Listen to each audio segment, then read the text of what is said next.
আজ ৩রা মে আনুমানিক ভোর প্রায় ৫:৫০ রাজশাহী মহানগরীর বিমান চত্বর এলাকায় ভয়াবহ এক বাইক দুর্ঘটনা ঘটে।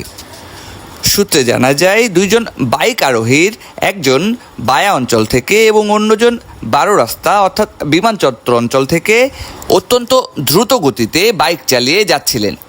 এ সময় বাইক দুটির মুখোমুখি সংঘর্ষে ঘটে এই মারাত্মক সড়ক দুর্ঘটনা।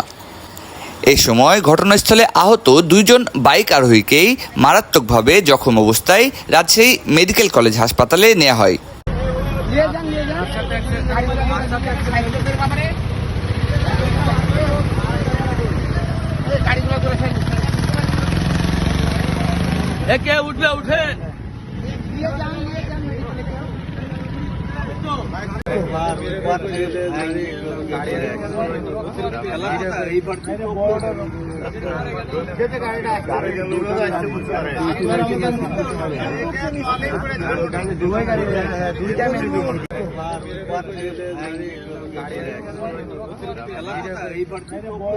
RBS পাভেল, নিউজ 2 টিভি, বিমান চত্বর, ১২ রাস্তা, রাজশাহী।